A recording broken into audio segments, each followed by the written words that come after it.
At least யாரோ ஒருத்தட்ட கொட்டுறதுக்கான வாய்ப்புகள் கொஞ்சம் கிடைக்குது. 4 மனுஷனை பார்க்கும்பொழுது ஒருத்தர் நல்லா நடந்துக்கிட்டாருன்னா உங்களுடைய ஸ்ட்ரெஸ் கொஞ்சம் குறையுது. அந்த மாதிரியான வாய்ப்புகள் உங்களுக்கு இருக்கு. இது இந்த இந்த பிரிவுகளை தாண்டி மெயினா வந்து பார்த்தீங்க அப்படின்னு சொன்னா, இந்த நிறுவனங்கள்ல பயிற்சி கொடுக்கும் பொழுது அவங்க அதிகமா வலியுறுத்துற விஷயம் பார்த்தீங்கன்னா, எங்கள்ட்ட முன்னாடி சேல்ஸ் டார்கெட்லாம் இருந்தது. இப்ப ஒர்க் எத்திக்ஸ். எங்க நிறுவனத்துக்குன்னு ஒரு கலாச்சாரம் வேணும்னு எல்லா நிறுவனங்களும் ஆசைப்படுறாங்க. ஏன்னா போட்டி அதிகமாயிடுச்சு.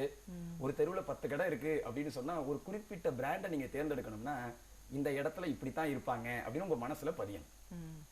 அந்த நிறுவனத்துக்கு 10 கிளை இருந்ததுன்னா 10 கிளையிலையும் ஒரே மாதிரி ட்ரீட்மெண்ட் அந்த கஸ்டமருக்கு கிடைச்சதுன்னா அவர் தானா என்ன பண்ணிடுவாருங்க, அது பிராண்ட் ஆயிடும். இதுக்காக என்னன்னா எங்களுக்கு அந்த ஒர்க் எத்திக்ஸ் அப்படின்னு சொல்லப்படக்கூடிய வேலை நன்னடத்தை, வேலையில எப்படி எல்லாம் இருக்கணும், அவர்கள் வந்து என்னென்னலாம் தவறான நடத்தைகள் அதை செய்யக்கூடாது, எப்படி இருந்தா இன்னும் அவர்களுடைய வாழ்க்கை நல்லா இருக்கும் அப்படின்னு சொல்லி இதை நாங்க நிறுவனங்களுக்கு போகும்பொழுது வேற மாதிரி சொல்லுவோம். ஒவ்வொருத்தருக்கும் ஒரு ஸ்டைல் உண்டுங்கிற மாதிரி. அந்த கம்பெனியினுடைய எம்டி சிஇஓட உட்காந்து பேச வாய்ப்பு கிடைச்சதுன்னா அவர் கேட்பார், சார் நீங்க ஹெச்ஆரா வந்து என்ன செய்வீங்க, எங்க எம்ப்ளாயிஸ்லாம் நல்ல எம்ப்ளாயிஸா நல்ல வேலையாட்களா மாத்தணும் சார் அப்படிம்பாரு.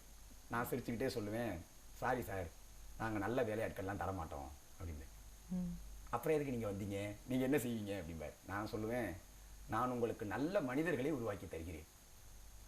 ஏன்னா நல்ல வேலையாட்கள் எல்லோரும் நல்ல மனிதர்கள் இல்லை. ஆனா நல்ல மனிதர்களாக இருக்கும் பொழுது தானாவே அவர்கள் நல்ல வேலையாட்களாகவும் இருப்பார்கள். ஏன்னா வாழ்க்கையில வேலை ஒரு பகுதி தானே. கண்டிப்பா. இப்போ வேலையில சூப்பரா இருக்கிற ஒருத்தர் வீட்டுல போய் பொண்டாட்டியை போட்டு அடிக்கலாம். ஆனா எல்லா இடத்துலயும் நல்ல மனிதரா இயல்புல இருக்கிற ஒருத்தர் வேலையில மட்டும் இப்படி மோசமா இருப்பாரு. அப்ப அவர்களுடைய அந்த விஷயங்களை நம்ம அதிக கவனம் செலுத்தலாம் அப்படிங்கிறதுக்கு நாங்க முக்கியத்துவம் கொடுப்போம். இதுல நான் இன்னொரு தகவலை இங்க பதிவு செய்யணும்னு நினைக்கிறேன். பொதுவா நான் ஏன் இந்த சிறிய நிறுவனங்களை பத்தி பேசுறேன்னா அதனுடைய ஊழியர்கள் பற்றிய பிரச்சனைகள் கொஞ்சம் அதிகமா வெளில வர்றதில்லை. ஃபேக்டரிஸ்க்கு லேபர் லா அப்படின்னு ஒன்று இருக்கு, கொஞ்சம் கடுமையான சட்டங்கள் இருக்கு. ஆனா இந்த சில்லறை விற்பனை நிறுவனங்கள்ல அப்படி இல்லை. உதாரணம் பார்த்தீங்கன்னா ஒரு சேல்ஸ்மேன் வந்து காலையிலிருந்து இரவு வரைக்கும் ஒரு 12 மணி நேரம் நின்றுகிட்டே வேலை பார்க்குறாரு அப்படின்னு சொன்னா கஸ்டமரே இல்லைனாலும் அவர் நின்றுகிட்டே வேலை பார்க்கணுங்கிற மாதிரியான ஒரு சூழல்லாம் இங்கே நிலவுது. இதெல்லாம் உங்களுக்கு ஒரு ஸ்ட்ரெஸ் வருது. ஸோ பயிற்சி கொடுப்பது மட்டும் ஒரு பயிற்சியாளருடைய வேலை அல்ல. சென்னை, பெங்களூர் போன்ற பெரு நிறுவன அந்த நகரங்கள் எல்லாத்துலேயுமே என்ன ஒரு மனநிலைக்கு வந்துட்டாங்க பயிற்சியாளர்கள்னா, நீங்கள் எனக்கு காசு கொடுக்குறீங்க, கொடுத்த காசுக்கு நான் கூறேன் அப்படிங்கிற மாதிரி நாங்கள் மோசமாக சொல்லுவோம், வாய் வாடகைக்காரர்கள் அப்படின்னு சொல்லி. என்னுடைய அறிவை மட்டும் நான் கொடுத்துட்டு வர்றதுக்கு ஒரு பயிற்சியாளர் இல்லை. ஏன்னா இது மனித வளம். வேற ஒரு துறை சப்ஜெக்ட் நாலேஜ், நான் ஒரு இங்கிலீஷ் எடுக்கிறேன், மேக்ஸ் எடுக்கிறேன்னா நான் அதை மட்டும் கொடுத்தா போதும். எனக்கு ஒரு சமூக பொறுப்பு இருக்கணும். நாங்கள் என்ன பண்ணுறோம் அப்படின்னு சொல்லி கேட்டிங்கன்னா, நான் ஒரு நிறுவனத்துக்கு போனேன்னா என்னால் முடிந்த வரைக்கும் அந்த ஊழியர்களுக்கு ஏதாவது ஒரு நன்மையை அந்த நிறுவனத்திட்ட பேசி வாங்கித்தோம். ஒரு பெரிய ஒரு ஜவுளி கடையில் அந்த கடை தொடங்கும் பொழுது ஒரு மாதம் பயிற்சி கொடுக்குறாங்க. அதாவது பில்டிங் கட்டவே இல்லை, அந்த நேரத்தில் வேலைக்கு எடுத்துட்டு சம்பளத்தோட 1 மாத பயிற்சி. அந்த நிறுவனத்தில் போய் நாங்கள் முதல்ல பேசின கோரிக்கையே என்னன்னு கேட்டிங்கன்னா, அத்தனை ஊழியர்களுக்கும் ஒரு ஸ்டூல் இருக்கணும். சார் எங்களுடைய பழைய கடையில் அப்படி இல்லையே அப்படின்னாரு அந்த ஓனர். உலகத்தை திருத்த எங்களால முடியாதுங்க, ஆனா குறைந்தபட்சம் நாங்க இருக்கிற இடத்துலயாவது ஒரு விஷயத்த செய்யணும். ஏன் அவங்க எப்பயும் உட்கார்ந்துருக்கணும் இல்லை, கஸ்டமர் தான் நின்று தான் செய்யணும், அதை நாங்களும் ஒத்துக்கிறோம். அதுக்கு தான் கேமரா எல்லாம் வச்சிருக்கீங்கல்ல. ஆனால் கஸ்டமர் இல்லாத பொழுது அவர்கள் உட்காரக்கூடாதுங்கிறது வந்து ஒரு நல்ல விஷயம் இல்லையே, ஏன் அவங்க கொஞ்சம் உட்கார்ந்துருக்கட்டுமே அப்படின்னு. அதனால கண்டிப்பா அந்த ஸ்டூல் அங்கேயே இருக்கணும் அப்படின்னு சொன்னோம். இது ஒரு சின்ன மாற்றம் தான். ஆனால் அதற்கு பிறகு பாத்தீங்கன்னா அந்த கடையில அந்த ஊழியர்கள்ட்ட ஏற்பட்ட மாற்றத்தை அவங்க கண்கூடா பார்த்தாங்க. ஏன்னா நிர்வாகம் எங்கள் நலனில் அக்கறை செலுத்துகிறதுங்கிறத இந்த 50 ரூபா ஸ்டூல் காமிச்சிருச்சு. அப்ப அவங்களுக்கு அந்த விசுவாசம் அப்படின்னு ஒரு வார்த்தை வந்து பாத்தீங்கன்னா இப்ப கொஞ்சம் குறைஞ்சிருச்சு. ஆனா அது அவங்களுக்கு வர ஆரம்பிச்சு. இது மாதிரி சின்ன சின்ன விஷயங்கள்ல வந்து செய்ய முடியுங்கிறத நாங்க 2 தரப்புக்கும் பேசுறோம். ஏன்னா ஊழியர்கள் நல்லா இருந்தா தான் நிறுவனம் நல்லா இருக்கும், நிறுவனம் நல்லா இருந்தா தான் ஊழியர்கள் நல்லா இருப்பாங்க. சோ ஒரு தரப்புல வந்து சாதகமா பேசி இன்னொரு தரப்பை காலி பண்ணாம 2 தரப்புக்கும் இடையில ஒரு இந்த மனிதர்களா சந்தோஷமா இருப்பதற்கான வழிகளை செய்யும். இப்போ பயிற்சின்னு பார்க்கும்போது இப்போ நீங்களே சொன்னீங்க, ஒரு ஊழியர் ஒரு கடைன்னா அங்கே இருக்கிறவங்களுக்கும் நிர்வாகிகளுக்கும் வந்து சில விஷயங்களை நீங்கள் வலியுறுத்தி சொல்கிறேன் அப்படின்னு சொன்னீங்க.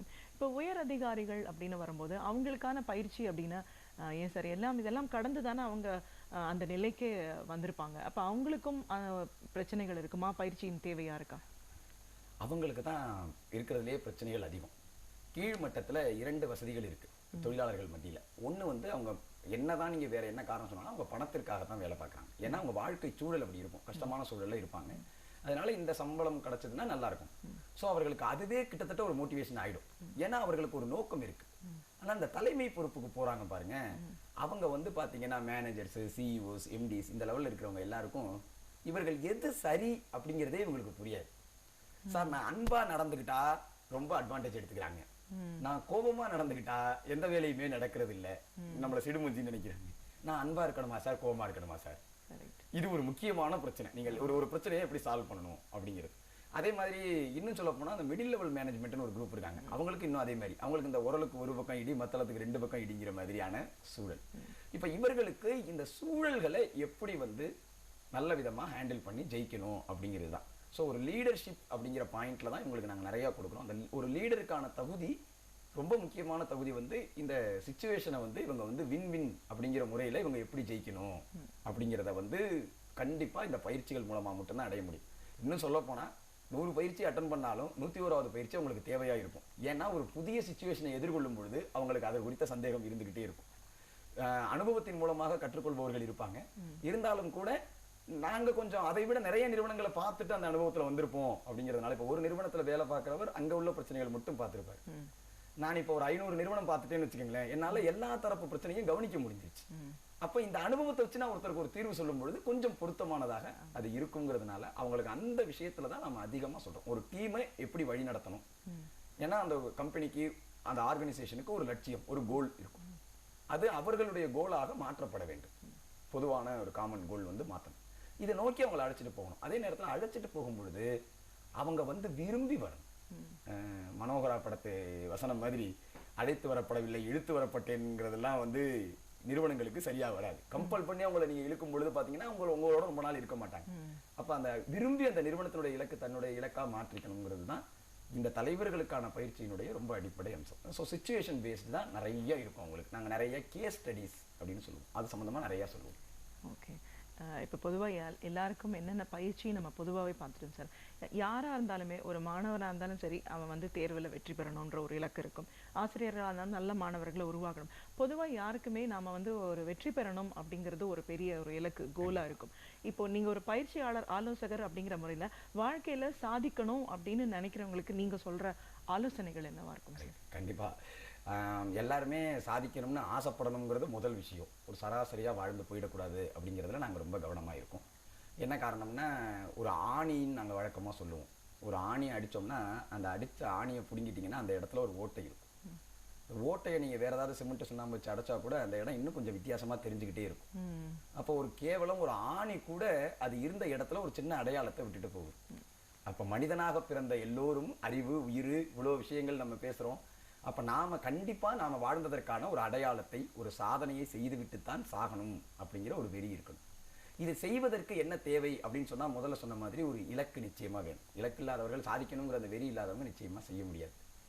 அதை விட ரொம்ப முக்கியமான விஷயம் அதற்கான ஆர்வம்.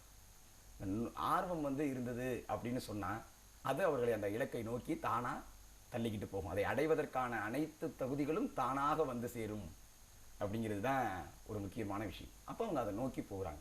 பட் இந்த இலக்கு, ஆர்வம்லாம் நான் சொல்லும் பொழுது ஏதோ பொதுவான வார்த்தைகள் மாதிரி இருக்கும். நாங்கள் அப்ஸ்ட்ராக்ட் ஒன்று சொல்லுவோம். எல்லாரும் தானே இதை சொல்கிறாங்க, தன்னம்பிக்கை, விடாமுயற்சி, கடின உழைப்பு அப்படிங்கிறதுலாம் ரெகுலர் டைலாக் ஆகிடுச்சு. அதனால நான் ஸ்பெசிஃபிக்காக ஒரு பண்பு அப்படின்னு மட்டும் இப்போ நம்ம நேரத்திற்கு உட்பட்டு சொல்லணும் அப்படின்னு சொல்லி கேட்டிங்கன்னா, வாழ்க்கையினுடைய அடிப்படை நோக்கம் சந்தோஷமானது. நீங்கள் வாழ்க்கை என்பது ஒரு பெரிய பயணம். இதில் படிப்பு, வேலை, குடும்பம், உறவு, காதல், திருமணம் எல்லாமே பகுதிகள், புகழ் எல்லாமே. இது எதனாலையும் வாழ்க்கை பாதிக்கப்படக்கூடாது. இதுதான் ஒருத்தருடைய வாழ்க்கையினுடைய அடிப்படை நோக்கம். அப்படி இருந்தாங்கன்னா இவர்களுக்கு தானாக வெற்றி கிடைக்கும். ஏன்னா இந்த எந்த விஷயத்துல ஏற்படுற சறுக்களும் தோல்விகளும் இவர்களை பாதிக்காத மனநிலை இருக்கும் பொழுது இந்த பயணம் வந்து சீரா இருக்கும். இந்த பயணத்துல அவங்க தொடர்ந்துகிட்டே இருக்கும். 10th ஒரு பையன் ஸ்டேட் ஃபர்ஸ்ட் வாங்கணுங்கிறது இலக்குன்னா அப்ப +1 ஃபெயில் ஆயிடலாமா? இலக்கு முடிஞ்சு போச்சா?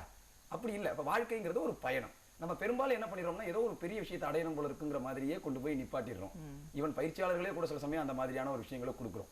நான் அதனால தான் என்ன சொல்வேன்னா, அது இல்லை. வாழ்க்கையினுடைய பயணம் நீங்களும் நானும் மகிழ்ச்சியா இருக்கணும், நானும் சந்தோஷமா இருக்கணும், என்னை சுற்றி இருக்கிறவங்க சந்தோஷமா இருக்கணும், அவ்வளவுதான்.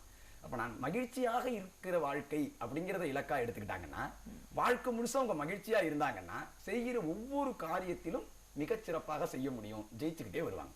அப்ப இந்த ஒரு விஷயம் எல்லாவற்றையும் விட வாழ்க்கை பெரியது.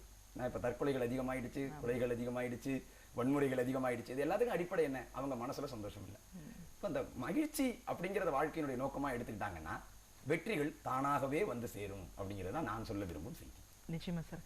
மனிதவள மேம்பாட்டு ஆலோசகர் அப்படிங்கிற முறையில் இன்னைக்கு மனித வளம் அப்படிங்கிறது என்ன, அது மேம்பாடு அடையிறதுக்கான பயிற்சிகள் ஏன் தேவைப்படுது, பயிற்சின்னு சொல்லும்போது எல்லாருக்குமே இந்த மாதிரியான விஷயங்கள்ல பயிற்சி இருந்தால் அவங்களோட வாழ்க்கை வளமா இருக்கும்னு பார்த்தோம். மாணவர்கள்லேருந்து என்ன தேவை இருக்கு, ஒரு ஊழியரா என்ன தேவை இருக்கு, அதுவும் இன்னும் ஆசிரியர்கள்னு வரும்போது அது எந்த அளவுக்கு ஒரு கடினமா இருக்கு பயிற்சி கொடுக்கறதுக்கு. ஆனால் அதையும் தாண்டி அதோட தேவைகள் இருக்கு.